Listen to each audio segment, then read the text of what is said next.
Kesimpulan hukum yang mengarah pada keabsahan ijazah Jokowi kian menguat. Satu persatu laporan atau gugatan hukum terkait tudingan ijazah palsu yang dilayangkan pada Jokowi kandas. Sebaliknya, laporan Jokowi atas dugaan pencemaran nama baik ke Polda Metro Jaya telah naik ke tingkat penyidikan.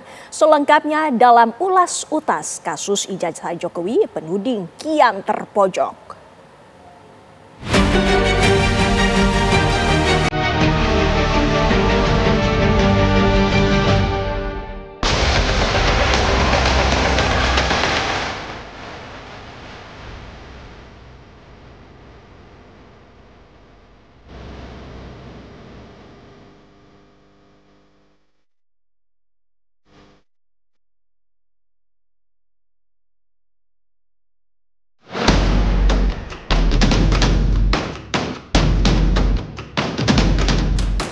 Angin segar tampak berhembus ke arah Presiden ke-7 RI Joko Widodo. Perlawanannya terhadap tuduhan ijazah palsu yang tak henti digaungkan sejumlah pihak memasuki babak baru. Laporan dugaan fitnah dan pencemaran nama baik yang dilayangkan Jokowi ke Polda Metro Jaya pada 30 April lalu telah naik ke tingkat penyidikan. Jokowi pun langsung buka suara atas melajunya proses hukum terhadap laporannya yang bisa menjerat sejumlah nama dengan pasal pidana. Ini kan sudah dalam proses hukum, sudah malah saya baca kemarin sudah dalam proses penyidikan. Ya sudah serahkan pada proses hukum yang ada, kemudian kita lihat nanti di sidang-sidang yang ada di pengadilan seperti apa. Jokowi juga tetap bersikukuh hanya akan menunjukkan ijazah miliknya di persidangan nanti, baik itu ijazah SMA maupun ijazah Universitas Gadjah Mada UGM yang terus-terusan dituding palsu. Yang jelas saya ingin menunjukkan ijazahnya di dalam sidang pengadilan nantinya.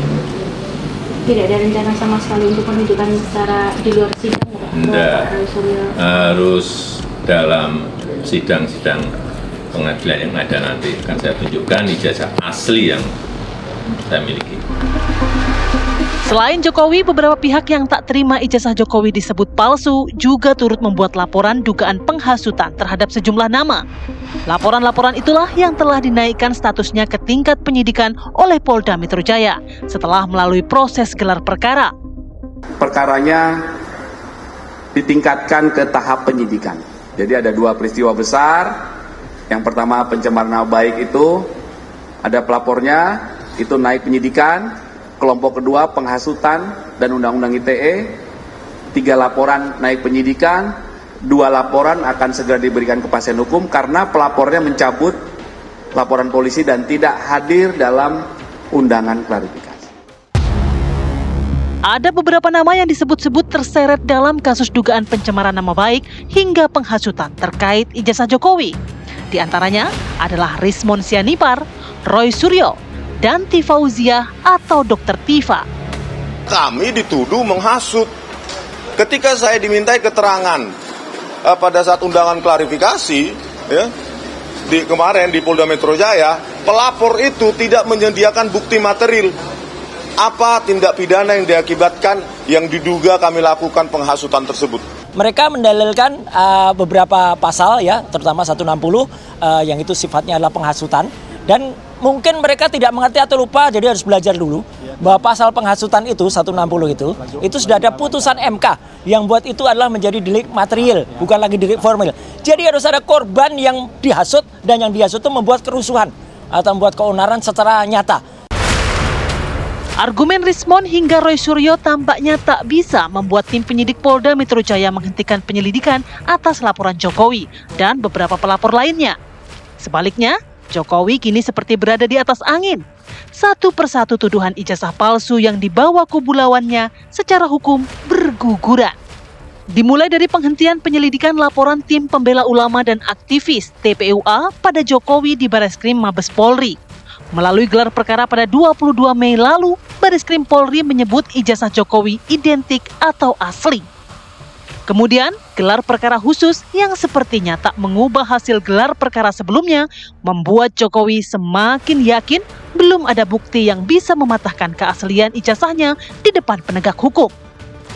Setelah kami mendapat penjelasan yang menurut kami penjelasannya sangat komprehensif. baik dari UGM maupun dari penyidik, termasuk juga dari lapor. Jadi lumayan itu penjelasannya.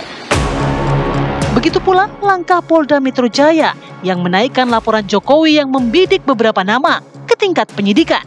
Ketika suatu perkara sudah naik penyidikan, lazimnya akan ada tersangkanya. Ya, kalau kita melihat dari proses yang sudah berjalan, ya keyakinan penyidik yang kemudian menyatakan bahwa ijazahnya Pak Jokowi itu oke lah kita perdebatkan katanya sah atau asli, tapi setidak-tidaknya laporan dari Roy Suryo dan kawan-kawan ini kan kemudian tidak diproses kan di Barreskrim, dan kemudian ini jadi membuka peluang apa yang disoal yang dilaporkan oleh Pak Jokowi di Polda Metro Jaya ini dapat diangkat kembali begitu, karena objeknya kan sama. Maka dalam konteks ini kalau hasil penyelidikan yang kemarin sudah dilakukan terhadap otoritas yang mengeluarkan ijazahnya Pak Jokowi, menurut kacamata penyidik sepertinya kita bisa meyakinkan bahwa memang tidak, ini ijazahnya bukan ijazah palsu menurut penyidik gitu ya. Jokowi juga dibuat lega oleh putusan Pengadilan Negeri Solo yang tak melanjutkan sidang gugatan ijazah palsu yang diajukan pihak yang menuduh ijazah Jokowi abal-abal. Majelis Hakim mengabulkan keberatan Jokowi, KPU Solo, UGM, serta SMA Negeri 6 Surakarta sebagai tergugat. Lantas, bagaimana sikap serta langkah Rismon Sianipar, Roy Suryo, dan kawan-kawan mereka atas gugurnya satu persatu laporan hukum terkait ijazah Jokowi serta bayang-bayang pidana yang ada di depan mata? Masih ada proses tahapan prosedur yang panjang bagi para penyidik di Polda Metro Jaya untuk mengumpulkan bukti-bukti, dan tentu saja ini akan menjadi novum ya, bukti-bukti baru yang akan kami kaitkan juga dengan yang ada di bukti pasar pramuka agar Barreskrim membuka kembali proses penyelidikan perkara, sehingga apa? Fokusnya perkara itu adalah untuk membuktikan dulu apakah ijazah saudara Joko Widodo asli atau tidak. Kalau nanti sudah dibuktikan baru masuk ke proses penyelidikan dan penyidikan dugaan pencemaran dan fitnah. Jangan sampai ada orang disidik dengan tuduhan fitnah, tuduhan pencemaran soal ijazah palsu, sementara ijazah ini belum ya dibuktikan hasil melalui putusan pengadilan yang berkekuatan hukum tetap. Dari kacamata hukum pidana, bagaimana peluang Roy Suryo CS dalam perkara yang menimbulkan kegaduhan berlarut-larut tersebut? Toh yang menentukan orang itu bersalah atau tidak bersalah kan bukan tahapan penyidikan ya, tapi lebih kepada putusan hakim nantinya di pengadilan. Kalau kemudian dari hal tersebut terjadi penetapan tersangka kepada Bang Roy Suryo dan kawan-kawan, mereka masih bisa men-challenge di pra-peradilan, karena kan sudah masuk ke tahap penyidikan. Selama palu hakim belum diketuk, semua pihak, termasuk yang sudah berstatus tersangka, memiliki peluang yang sama untuk memenangkan perkara hukum, tak terkecuali kasus ijazah Jokowi. Proses hukum yang transparan berdasarkan fakta-fakta yang sebenarnya, tanpa ada balutan kepentingan apapun, menjadi kunci untuk menyudahi polemik ijazah mantan orang nomor 1 di negeri ini.